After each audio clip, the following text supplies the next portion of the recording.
Pregúntale al Pastor es un podcast grabado en vivo desde El Salvador y transmitido por Radio Progreso 90.5. Aquí el Pastor David Aguilar responde a las preguntas de la audiencia en vivo y con Biblia en mano. Si tienes preguntas de la Biblia o de la vida, escúchanos. En este podcast no hay pregunta mala, solo la que no se hace. Pregúntale al Pastor.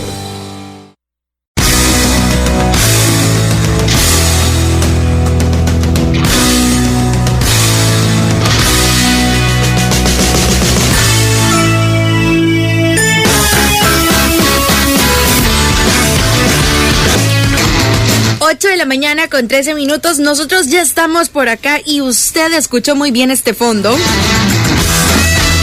Usted sabe que este fondo indica que ya está por acá con nosotros. Ha regresado. De sus vacaciones paradisíacas. Nuestro amigo, el pastor David Aguilar. ¿Se está fijando? No sé en qué es lo que me está señalando. Es que no, lo hicieron largo, ¿verdad? Lo que pasa es que Dani no me veía, entonces estaba como, Dani, lo vas a decir conmigo, ¿verdad? Acordate el nombre. Dani. Lo dejó hablar a él primero. Sí. Ajá, entonces, hasta que me vio fue como, va, ok, ahí está. Así que, pastor, ¿cómo está hoy el primer? Nuevo, pastor. Gracias, igualmente a todos nuestros oyentes y obviamente a ustedes que están aquí compartiendo cabina. Ay, mira, hoy viene hablando diferente. El fin de año siempre pega duro en la garganta, yo no sé por qué. Yo creo que la pólvora, el tanto humo. Quizás, aunque este año no ha habido demasiado, ¿verdad? Aquí nos estábamos ahogando el 24. Mire, de repente comenzó a entrar el humo, pero de una forma masiva. Y con Dani estábamos como, bueno, gracias, querida audiencia. Ok, sí, esto es como una trampa sin salida. Horrible porque se empezó a cerrar la garganta, yo empecé a toser, Dani ya casi me despedía. No, yo al principio le dije, se nos va, dijo Dani. Está exagerando las cosas, pero al rato sí sentí también así. Aquí la cosa en la garganta, pero... Perdón. Pero bueno, hemos pasado un buen tiempo y llegó el momento pues de retomar las cosas, y algo que vamos a retomar en este momento es el programa Pregúntale al Pastor. Excelente. Hoy es el primero del año. El primero, así que lo estamos inaugurando. El primero del año, así que esperamos buenas preguntas, ¿verdad? Son 2 fines de semana que ellos tuvieron para pensarlas, para saborearlas, para que se las hicieran, ¿verdad? Entonces hay que esperar a ver qué clase de preguntas tenemos hoy. ¿Cómo son los medios? Pastor, ya que hoy, bueno, si llaman ya, pues que la hagan o por WhatsApp. Pero hoy es 6 de enero, regularmente se celebra esto de los Reyes Magos, ¿verdad? Sí. Entonces, venía oyendo en varias radios de que tenían esa discusión y oí tantas cosas de dónde venía y que... O sea que no oye la progre en su carro. No, por el tráfico. Vengo monitoreando la competencia. Es cierto, sí, benchmarking. Un morenito entre los tres. Siempre hablan de No, nada que ver. Nada que ver. Vas a saber cómo era el volado. De hecho, los Reyes Magos, que no son reyes, ni son 3, están rodeados de un montón de mitos, y sería muy bueno platicar de eso, si es que no hay. Que probablemente dicen de que no llegaron necesariamente cuando Jesús estaba bebé. O sea, recién nacido. No, eso es otro mito. Verlos en el nacimiento, en la famosa representación esta de barro, de donde están los pastores y las vacas y los burros. No es exacto, no es históricamente exacto. Vamos a ver, pues si quieren vamos al pasaje y vamos a darnos cuenta que definitivamente no tienen nada que ver. Tenemos por acá una pregunta, pero adelante. ¿La ponemos ya o resolvemos esta haciendo alusión? Hay que dejarla ahí rebotando si quieres, dínosla y luego seguimos. Vaya, pues vamos a ponerla. Gerson, buenos días, ¿qué tal? Hola, buenos días, buenos días amigos. Aquí disfrutando en familia, pues aquí estamos todos, ¿verdad? Escuchándolo. Mis hijos, mi esposa y saludos también. Le quería hacer 2 preguntas al pastor. Una acerca si nuestro Señor tendrá heridas, porque escuché un mensaje en el cual Él va a tener las heridas, las cuales por medio de nuestros pecados Él pagó por su sangre, ¿verdad? Y la crucifixión que tuvo, así es que tendrá esas heridas en sus manos y en sus pies. No sé si siempre estará así por medio de eso, ¿verdad? O sea, si lo vamos a reconocer por eso prácticamente, ¿verdad? Por siempre o no sé, me gustaría me explicara acerca de esa pregunta. Y la segunda pregunta es si nuestro Señor tiene alas, ¿verdad? Que inclusive hay alabanzas que dicen que hay que cobijarnos bajo sus alas. Entonces yo quisiera saber si nuestro Señor tiene alas así como de ángel. Son las dos preguntas que yo tengo para el pastor. Les deseo feliz año al pastor ahí y a todos ustedes, y siempre escuchándolos ahí en la ruta 44, pero ahorita estamos descansando aquí en la casa, pero siempre fieles oyentes de La Progreso. Bendiciones. Saludos, Gerson y Sandy, y a toda la familia que están ahí pendientes. Buenísimo, qué bueno que estés descansando, hermano. Disfruta tu tiempo con la familia y con gusto vamos a responder. Pero vamos en orden, entonces ahora tenemos a los magos. Mateo capítulo 2 es el único pasaje que nos cuenta acerca de los magos. ¿Qué cosas la tradición dice que no son, bueno, por lo menos no son bíblicas? Número 1 es que eran 3. La Biblia nunca da un número de magos. Número 2 es que eran reyes. Tampoco dicen que eran reyes.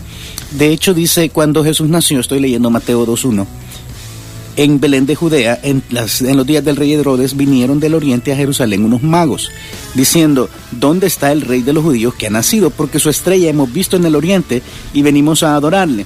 Ahora, ¿dónde está el oriente? Quizás esa es la primera pregunta. ¿De dónde venían estos magos? Probablemente, por la forma en que se refiere a ellos el pasaje, venían de Babilonia. Es una de las mejores suposiciones, porque ellos conocían las profecías mesiánicas.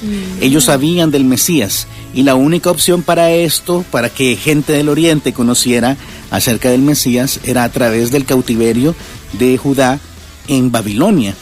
Muy probablemente, al ser magos, la otra referencia que tenemos a magos de Oriente está con Daniel.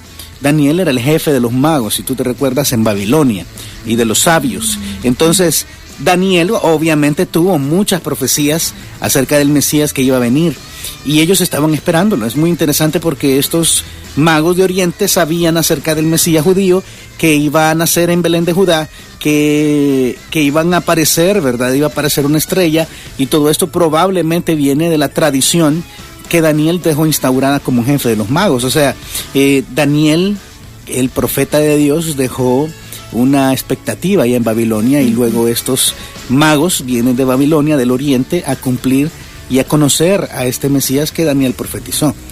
Esa es nuestra mejor suposición. No tenemos seguridad exactamente de dónde vienen, pero en Oriente nadie estaba esperando al Mesías. Nadie, a menos que haya sido instruido por el mismísimo Daniel. Ok.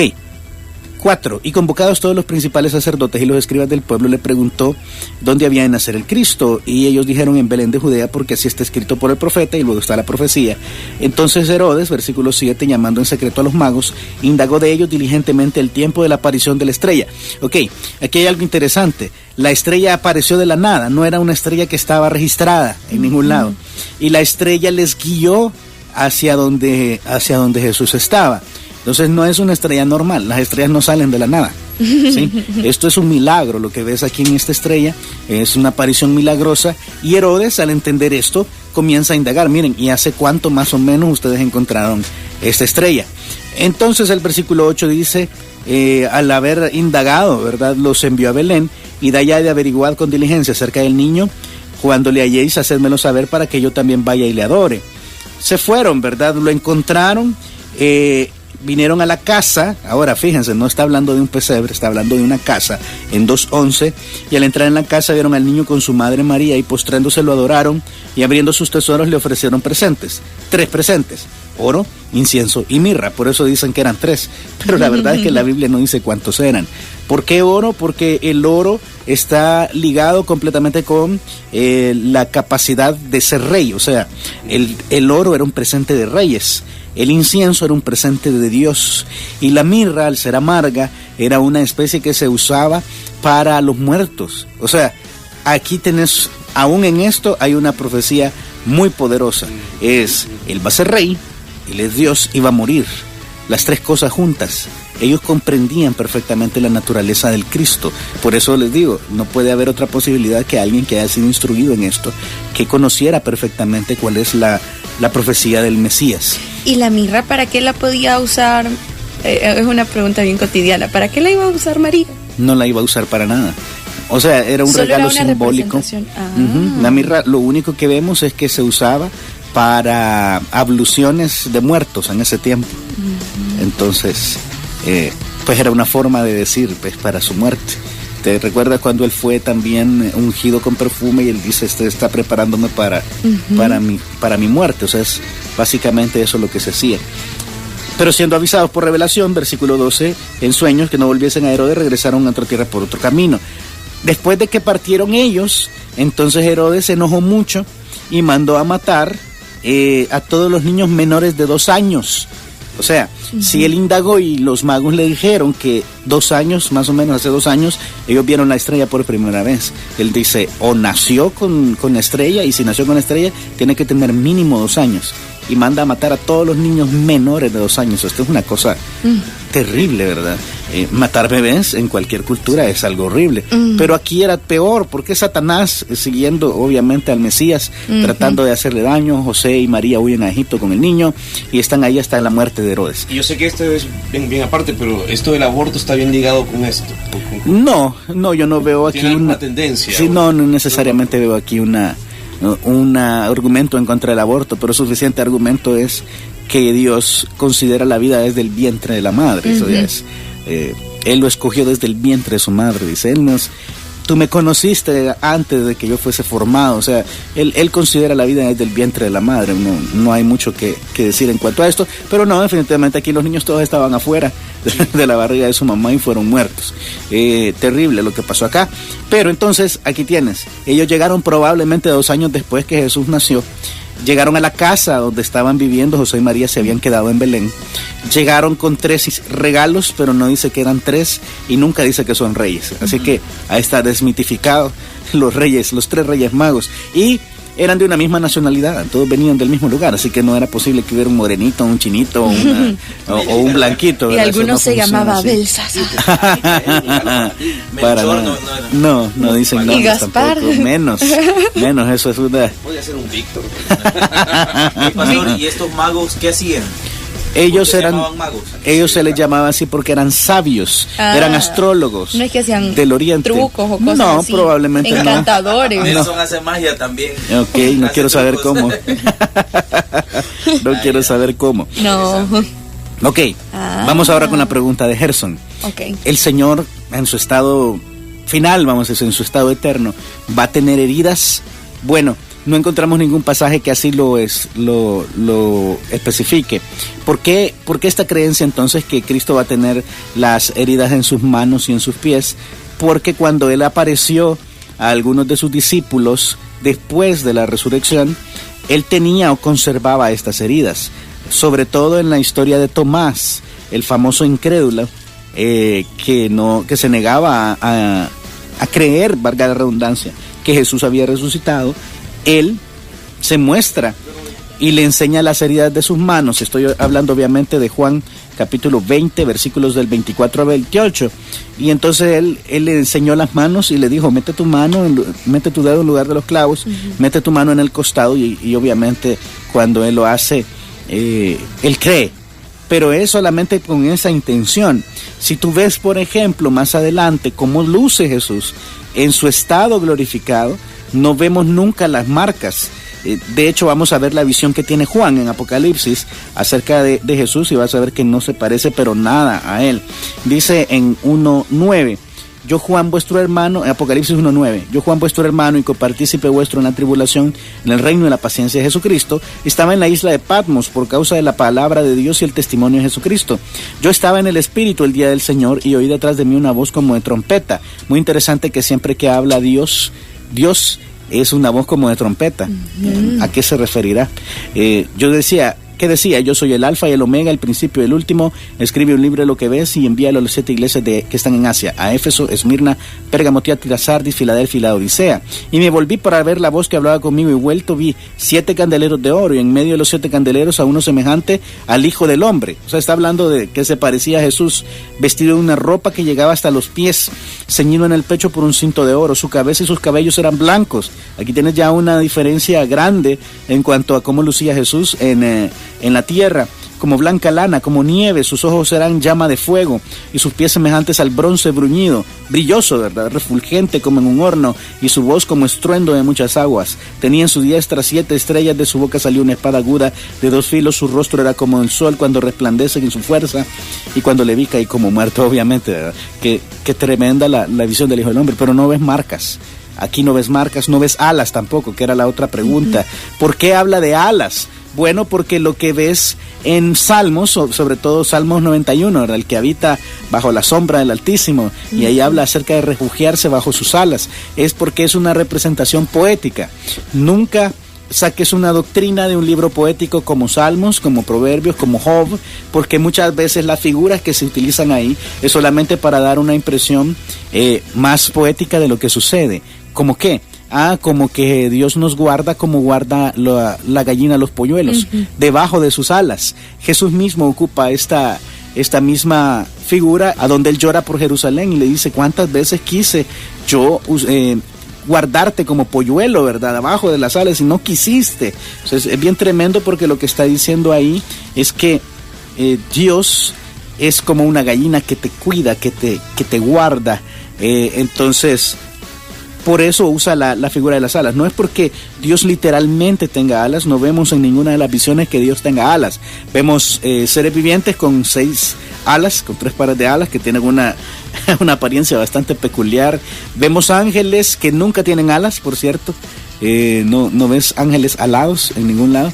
Ves que vuelan, pero no tienen alas. Los seres vivientes tienen alas. Entonces, ahí tenemos algunas diferencias de lo que tradicionalmente uno piensa acerca de ellos. Porque al final, otra vez, Dios es espíritu.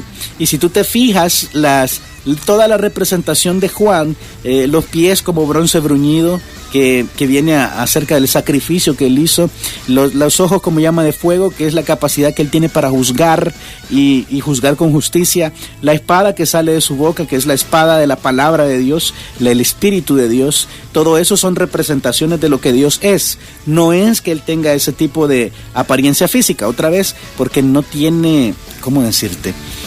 Quizás la apariencia final de Jesús es algo tan indescriptible que no vamos a poder entenderla, y lo que él hizo es enseñarle una representación de quién él es a Juan. Y cuando vamos pasando por todas las características que Juan nos describe, podemos encontrar claramente una similitud a cosas como él se describe a sí mismo. Entonces, al final, alas. Cuando tú ves que tiene alas, que tiene pies, que tiene boca, que tiene ojos, hablando de Dios, eso se le considera como, por lo menos a la forma humana, los teólogos le llaman antropomorfismo. Es una manera de representar vívidamente, con una figura de lenguaje, una característica que Dios tiene, pero no necesariamente es que quiera decir que Dios tenga manos, pies, boca y ojos como nosotros. No necesariamente. Por eso te digo, es peligroso agarrar un libro poético del que habla tantas cosas bonitas pero raras acerca de Dios y sacar de esto una doctrina. Cuidado cuando esto es así, y obviamente pues puedes encontrar muchas referencias a esto en Job, en Salmos, en Eclesiastés, en Cantares, en Proverbios, que son precisamente libros que son poéticos y tienen algunas figuras que no se entienden tan fácilmente desde nuestro punto de vista actual. Mateo 23:37 dice: Jerusalén, Jerusalén, que matas a los profetas y apedreas a los que te son enviados. ¿Cuántas veces quise juntar a tus hijos como la gallina junta sus polluelos debajo de las alas, y no quisiste? Entonces esta figura es la misma de Salmos. Está buscando que nosotros entendamos que Dios nos cuida. Dios nos cuida y nos cuida como una gallina cuida a sus pollitos, pero nosotros no quisimos ser cuidados. Y es terrible, ¿verdad?, cuando lo pones en esa perspectiva. Pero básicamente esa es la respuesta para nuestro hermano Gerson. Espero que haya sido satisfactoria. Si no, nos vuelves a escribir. Bueno, ahí está Gerson, Sandy y toda la familia. Esta interesante respuesta de parte del pastor. Y yo creo que todos hemos caído alguna vez en pensar de esta forma. ¿Cómo es Dios, verdad? Ajá. Sería bien interesante saber cómo es Dios.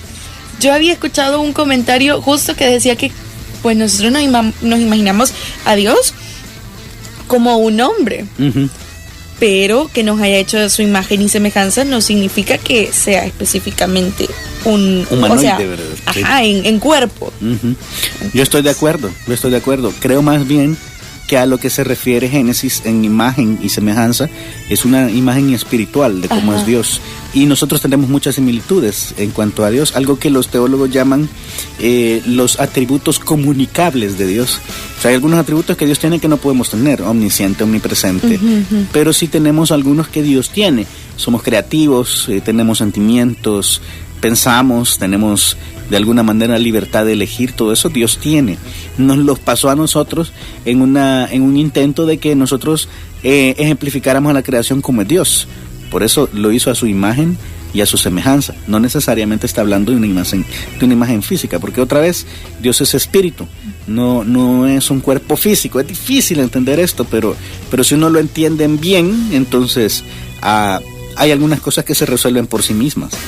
Jesús dice: si me habéis visto a mí, habéis visto al Padre, porque Él es la imagen del Dios invisible. O sea, esa misma descripción de Colosenses te dice que a Dios Padre, si uno quiere decir la esencia de Dios, no es podido percibir con nuestros 5 sentidos naturales. No se puede. Ok, entonces las cosas del Espíritu han de discernirse espiritualmente. De alguna manera, cuando nosotros estemos en nuestro estado eterno, vamos a tener una percepción espiritual diferente y vamos a poder percibir cómo es Dios, pero cómo es Dios, a saber. Esa es una de las sorpresas que yo creo que Él nos tiene preparadas para la eternidad. Bueno, eso lo descubriremos más adelante, entonces, en todo el sentido. Más adelante. Pastor, entonces, antes que te vayas a la pausa, entonces, dale. Hay iglesias, por ejemplo, uno ha crecido en algunas iglesias que de repente oran de una manera que quizás está, no sé si equivocada, si llamarle. Por ejemplo, dice, cuando uno se va a retirar de algún lugar o algo, llévanos en el hueco de tu mano. Ajá. Entonces, no sé si está mal orar así. No. ¿Por qué? Porque, o sea, sabiendo del aspecto físico y todo eso, no sé. No es, voy a ponerlo así, que no es necesariamente exacto, pero esas figuras son utilizadas en la Biblia. Entonces podríamos asumir de alguna manera que se está citando pasajes en la Biblia donde dice que nos guarda en el hueco de su mano. Entonces es válido orar así. Uno no debe tampoco ser demasiado, no sé cómo decirlo, ¿verdad? Extremo en decir estás orando mal o en señalar ese tipo de cosas. No, o sea, uno está llamando a su protección, no importa con que lo haga. Obviamente, como el pasaje dice, no tiene alas, pero que nos cubra como la gallina cubra sus polluelos, sí podemos decir. O sea, a veces uno usa algunas expresiones que son escriturales para orar y eso está perfecto. O sea, nosotros no podemos censurar a nadie por su modo de orar.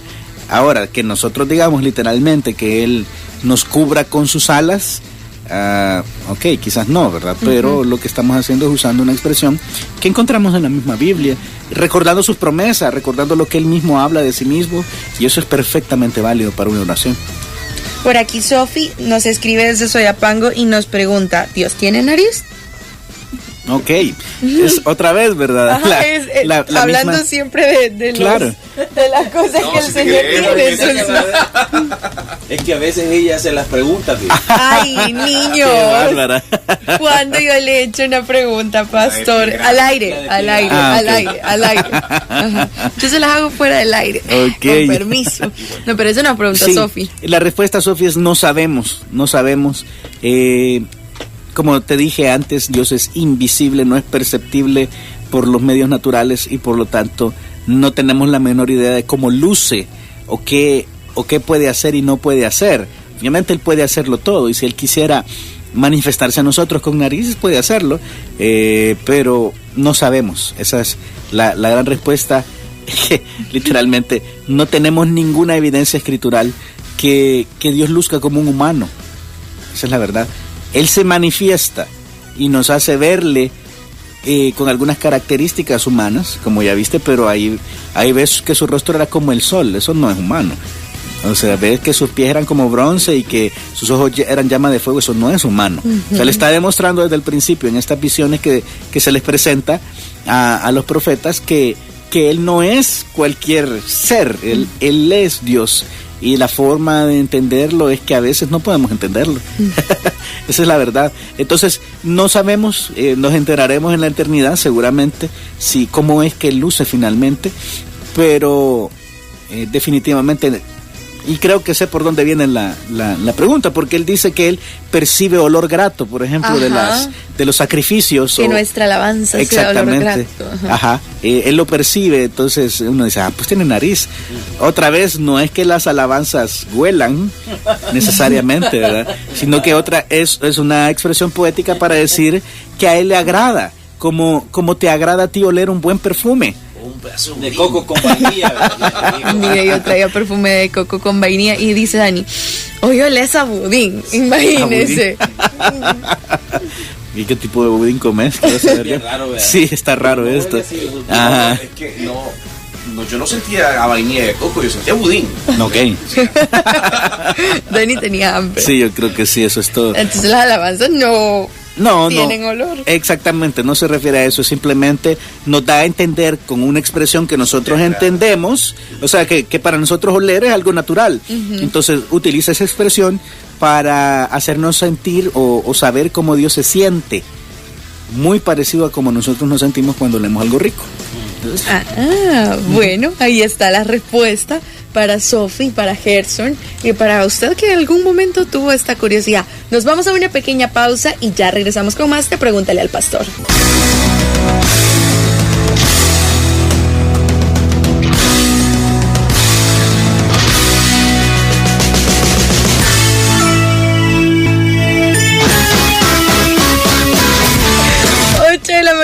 45, nosotros continuamos por acá con más de Pregúntale al Pastor. Un programa dinámico. Con algunos problemas técnicos. Bueno, pero... No, esos no son técnicos. ¿Cómo no? ¿Sabes que hay un término para los informáticos? El error 50. ¿Has oído el error 50? Se llama error de usuario.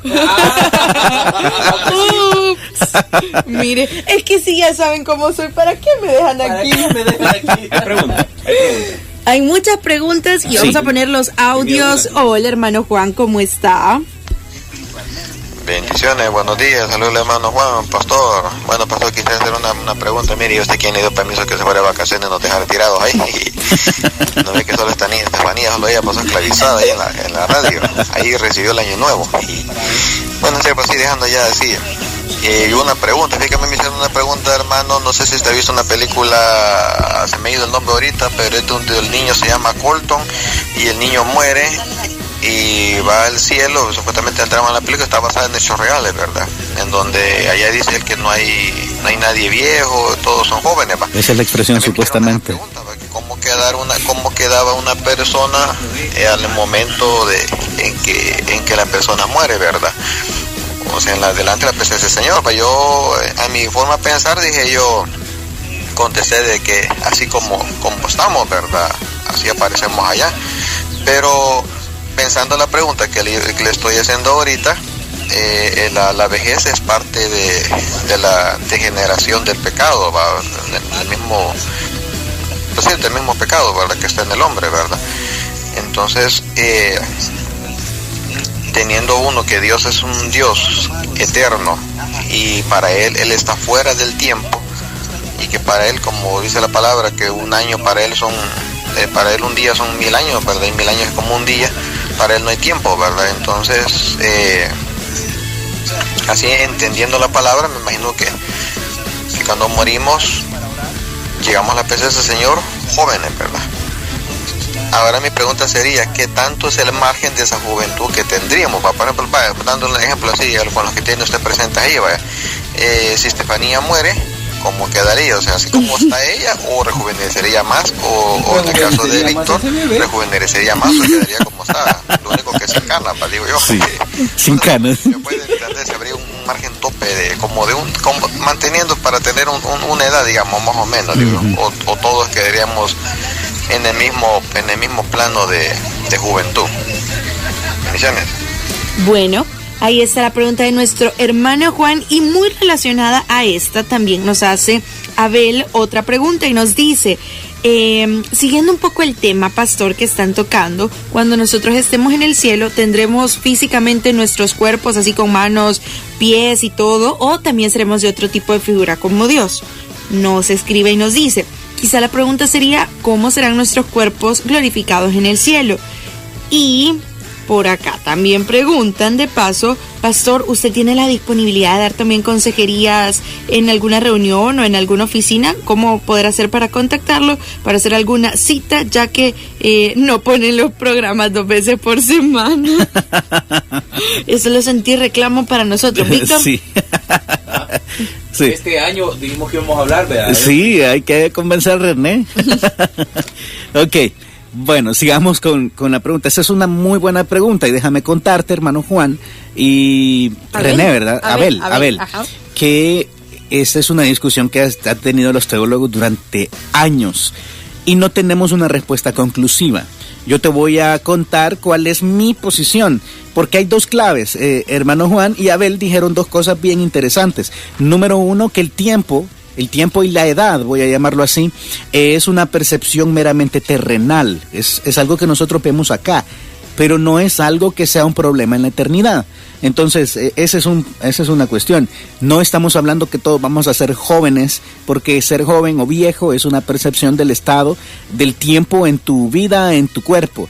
Pero lo que me llama tanto la atención es que cuando hablamos de Dios, cuando está en lo perfecto, cuando Jesús esté con nosotros, cuando nosotros estemos con Él, 1 Corintios 13, que es un pasaje que he usado para tantas cosas, pero 1 Corintios 13, 11 dice, bueno, 13:10, bueno, 13:9, vamos a ir un poquito más atrás.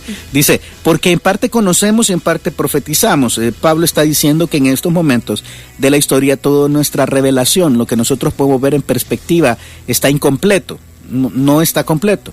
Entonces dice al final, porque en parte conocemos y en parte profetizamos, mas cuando venga lo perfecto, cuando estamos hablando de que Jesús está aquí, entonces lo que es en parte se acabará. O sea, el conocimiento va a dejar de estar sesgado a nuestras capacidades terrenales limitadas. Cuando yo era niño, dice Pablo, hablaba como niño, pensaba como niño, juzgaba como niño, mas cuando ya fui hombre dejé lo que era de niño. Está hablando de un proceso de maduración. Cuando tú eres adulto tienes más capacidades que cuando eras bebé, y cuando estemos en lo perfecto vamos a tener más capacidades de cuando estábamos en lo terrenal. Ahora vemos por espejo oscuramente, porque antes el espejo no era más que un trozo de metal muy pulido, pero tú podías ver una silueta, cuando menos algunos detalles, pero nunca como el espejo actual. En ese momento los espejos no eran tan eficientes como los tenemos ahora. Entonces dice, vemos como por espejo oscuramente, mas entonces veremos cara a cara. Ahora conozco en parte, pero entonces conoceré como fui conocido. Aquí viene parte de la respuesta. Conocer como fui conocido está hablando de la perspectiva que vas a tener en la eternidad. Dios no te ve ahora como una persona de 30, de 24, de 50 años. Él te está viendo con una perspectiva completa. Él sabe quién eres desde el principio hasta el fin de tu vida. Perspectiva, o sea, esa es la clave es perspectiva.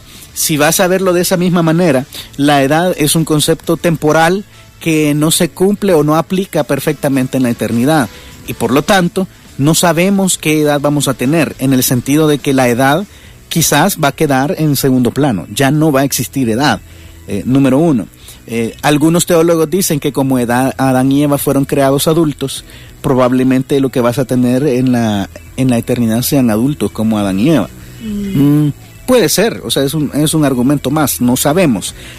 Otros dicen, no, es que miren, vamos a ser como era Jesús cuando Él resucitó.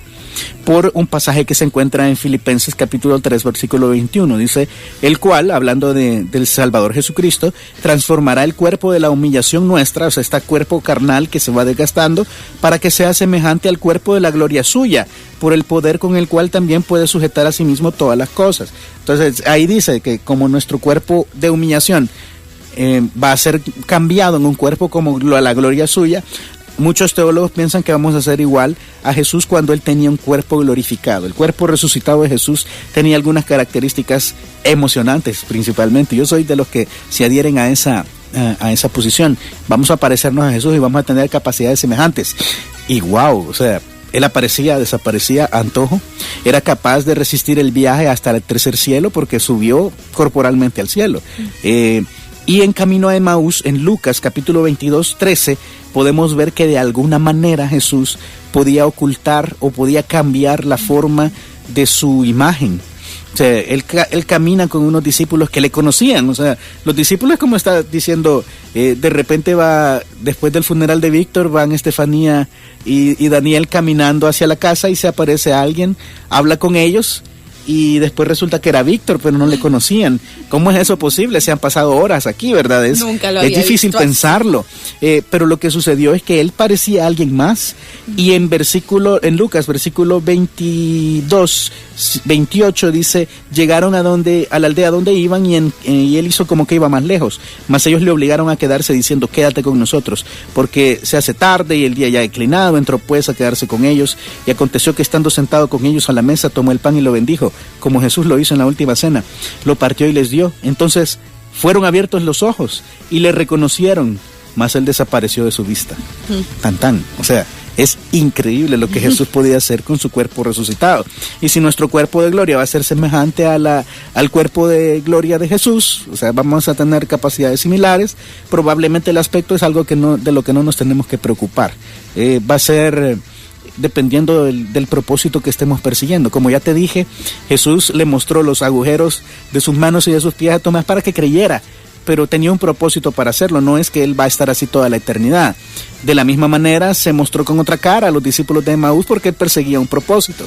Y de la misma manera yo creo que nosotros vamos a poder mudar de alguna manera la forma en que somos percibidos en esta realidad de acuerdo a los propósitos que tengamos para manifestarnos. O sea, la eternidad es algo tan maravilloso, pero a la vez misterioso. Todavía es difícil de entender para nosotros, que yo creo que la edad no es un problema. O sea, no vamos a tener una edad determinada. Yo creo firmemente, por lo que veo en la Biblia, que vamos a poder manifestarnos de diferentes maneras en esta realidad a los seres humanos que queden vivos, que van a ser como ellos, iban a ser como Adán y Eva. Aquí en el cielo nuevo y tierra nueva nosotros vamos a poder manifestarnos de diferente manera, como Él puede hacerlo de diferente manera. Y entonces voy a ser joven o viejito, es algo de lo que no tenemos que preocuparnos. Vamos a ser, o sea, como Él es. Dice, cuando Él revela su nombre a Moisés, dice, yo soy el que soy. O sea, yo existo, simplemente no es que Dios tenga una edad, aunque sea viejito, que no sea. Daniel lo describe como el anciano de días. Acabas de ver que Juan dice que su pelo era blanco como la nieve. O sea, él cambia su aspecto, voy a decirlo así, físico, en cuanto a cómo quiere revelarse al ser humano. Y yo creo que nosotros vamos a tener esa misma capacidad y va a ser simplemente, en una palabra, increíble. Quien diga que la eternidad va a ser aburrida no sabe de qué está hablando. Eso lo he escuchado mucho, pastor, que dicen como, no, pero es que la eternidad no. Es que vamos a estar en una nube, vamos a cantar, vamos a tocar un arpa. No. Eso es un craso error bíblico. Vaya, pastor, y acaba otra pregunta. Ya casi el tiempo nos va indicando que tenemos que ir finalizando, pero... ¿cómo pueden hacer por acá para contactarlo? También por acá nos escriben desde New Jersey. Bueno, nos escriben en este momento desde Puerto Rico, pero el amigo que nos escribe desde Puerto Rico en este momento dice que está de vacaciones ahí, pero realmente vive en New Jersey. Qué envidia de la buena esa. Mira, eso sí, él es Jared López, siempre muy fiel oyente, y nos dicen... ¿Cómo están las cosas allá, amigo? En Puerto Rico, Dani, envíale saludos a tus amigos, es tu momento. No, a todos los reggaetoneros amigos de Dani. Y se ve que pues yo pensé que cuando tiembla aquí en El Salvador de 5 grados es normal, pero en Puerto Rico sí se ve que ha dañado bastante estructura. Por acá está diciendo el amigo que está temblando igual que en El Salvador. No, lo siento. Nuestras oraciones para Puerto Rico, ¿verdad? Y Dani le manda saludos también a sus amigos. Si lo ves, Jared, ahí le decís, hey, mi amigo Dani te manda saludos. Oye, chico. Dice por acá el amigo Jared, pastor, feliz año, ¿van a dar el seminario bíblico en su iglesia online? Dígame que sí. ¿Y es usted uno de los profesores? Voy a responderte de manera que no manifieste tanto mi ignorancia. La verdad, el seminario en estos momentos está pasando por un proceso de transformación. Bastante serio. Entonces... casi nadie sabe cómo va a lucir al final. Debo decir esto. Históricamente yo he dado algunas clases, entonces es probable que dé alguna clase, y sí va a estar 100% en línea. Vamos a tener una modalidad que va a ser 100% en línea. ¿Cómo va a funcionar? Ahorita no sabemos exactamente. Yo te pido, Jared, que te comuniques a la página del seminario www.svvn.edu.sb, y ellos te van a estar contando cómo van a suceder las cosas, pero ya en enero estamos iniciando, así es que mantente pendiente de los canales oficiales del seminario, y pues con todo gusto pues te aceptamos como uno de nuestros estudiantes. Sería un privilegio para nosotros que puedas tomar este proceso de preparación con el Seminario Bautista Vida Nueva, pero la respuesta es no sé todavía, y yo espero que sí. Vaya, ahí está, Jared, ahí está para usted que quería saber. Y Abel dice, pastor, ¿y yo cómo lo contacto a usted personalmente? Vamos a mandarte los detalles de contacto vía WhatsApp, y con todo gusto pues platiquemos. Okay. Pero ¿no tiene algún correo, pastor, que podamos darle a toda la audiencia para que ¿Cómo no? sigan, ¿Cómo no? Es de Aguilar, de dedo, ¿verdad? De Aguilar, todo junto y sin punto, de Aguilar @ibvn.org, como Iglesia Bautista Vida Nueva, ¿verdad? ibvn.org. Escríbanme, para mí va a ser un privilegio pues tenerles en contacto. Si no, búsquenme en redes sociales, ahí estoy. También podemos hacerlo vía redes sociales, José David Aguilar, o se me olvida cómo estoy en Instagram, es J. David Aguilar, creo, si no me equivoco. Igual en Twitter pueden contactarme de la misma manera, y para mí va a ser un privilegio servirles. Bueno, pues amigos y amigas, llegamos al final de este programa, el primero del año. Pregúntale al pastor, el primero del año, y con preguntas muy buenas. Pronto subido al podcast. Sí, lo grabamos. Lo estamos grabando, sí. Lo grabamos. Este año vamos a grabar todos los programas. ¿Su página o cómo le va a poner?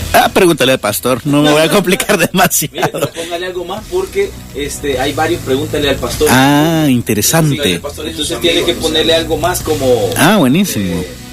No sé, pregúntale al pastor junto a Víctor o algo así. Junto a Víctor. Tú sabes que este programa tiene... Junto a Víctor, Dani para que Estefanía, varíe, no. Muchas gracias. Tú sabes que este programa ha tenido muchos nombres en estos más de 10 años que está aireándose. Había uno que al principio comenzó, por cierto, Julio Contreras, con Checho Rivas, con Nelson, que se llamaba Topando al Pastor al Cerco. Y es cierto. Así se llamaba. Ajá. Ya vamos a buscar un buen nombre para que no nos perdamos ahí entre todos los podcasts de este mundo. Pero sí le puede poner pregúntale al pastor, pero... Con algo más. Algo más. Ok. El Salvador, o no sé, algo. Bueno, buenísimo. Ahí les cuento porque todavía estamos en etapa de planeación de esto del podcast. Ahí están los detalles, mis amados amigos y amigas. Nos escuchamos el día de mañana a partir de las 6 de la mañana. Somos Alto Voltaje. Cuídense mucho, pase un feliz día. Adiós, que la pase bonito, feliz inicio de semana. Decía adiós. Adiós. Miren, es que no les gusta despedirse. Saludos y abrazos, mis hermanos. Que Dios les bendiga a todos. Adiós. Pregúntale al Pastor es un podcast grabado en vivo desde El Salvador y transmitido por Radio Progreso 90.5. Aquí el pastor David Aguilar responde a las preguntas de la audiencia en vivo y con Biblia en mano. Si tienes preguntas de la Biblia o de la vida, escúchanos. En este podcast no hay pregunta mala, solo la que no se hace. Pregúntale al pastor.